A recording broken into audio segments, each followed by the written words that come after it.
ये बंदा जोर जोर से पानी पी रहा था, मगर पानी उसके जलने वाले गले के सौराख से बह रहा था। उसने फौरन जख्म पर हाथ रख दिया, फिर हाथ में थोड़ा बारूद डाला और उसे अपने गले के जख्म में ठोनस दिया।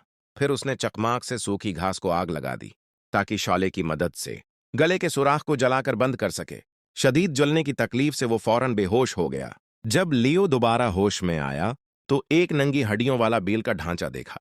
भौंका होने की वजह से उसने पसली की एक हड्डी तोड़ी और हड्डी के दरमियान से थोड़ा सा गोश्त निकालकर खा लिया।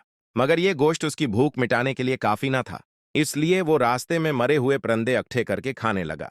खाते खाते उसने दौर से कुछ मकामी लोग देखे तो फौरन दरिया में छिप गया, लेकिन फिर भी मकामी लोगों ने उसे देख लिया। उन्होंने उस पर बंदूकों और नेजों से हमला कर दिया। लियो ने दरिया में गोता लगा लिया और तेज बहाव उसे नीचे की तरफ बहा ले गया। खुशकिस्मती से उसने एक बहता हुआ लकड़ी का शहतीर पकड़ लिया और किसी तरह किनारे पर पहुंच गया, लेकिन सर्द पानी ने उसके हवास गम कर दिए। उसने आग जलाई और अपने कपड़े सिखाए, फिर दौरिया से कुछ मछलियां पकड़ लें। वो इतना भूखा था कि आग पर पकाने का वक्त भी न मिला और सीधा दांतों से चबाने लगा। रात को उसे जंगल में दौर कहीं आग की रोशनी नजर आई। वो आहिस्ता आहिस्ता करीब गया तो देखा कि एक मकामी आदमी याक या बैल का गोश्त खा रहा है। लियो जमीन पर घुटने टेक कर हाथ उठा देता है। मकामी आदमी जब देखता है कि लियो दुश्मनी का इरादा नहीं रखता तो उसकी तरफ एक अंदरूनी उज़ू फेंक देता है। लियो उसे उठाकर बड़ी सी एक बाइट ले लेता है। हालांकि उसका जायका इंतहाई नागवार था, मगर जिंदा रहने के लिए इसने जबरदस्ती निगल लिया। अगले दिन मकामी शख्स ने लियो के गले में लटका हुआ रीछ के पंजे का हार और रीछ के पंजों के जख्म देखे तो फौरन लियो से मुतासिर हो गया। कहा, तुम मेरे दीवता हो। चनांचा वो लियो को अपने साथ लेकर सफर पर निकल पड़ता है।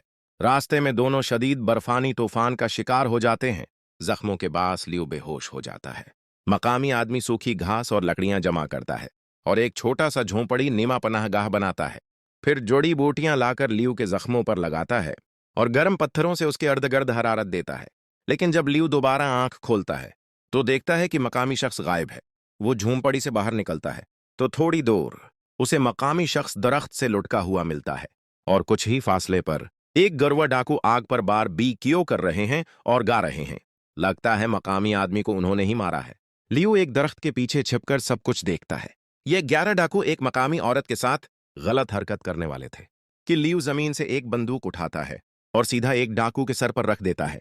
औरत को बचाने के बाद लियो डाकुओं का एक चतकबरा घोड़ा लेता है और तेजी से पहाड़ की तरफ भाग निकलता है।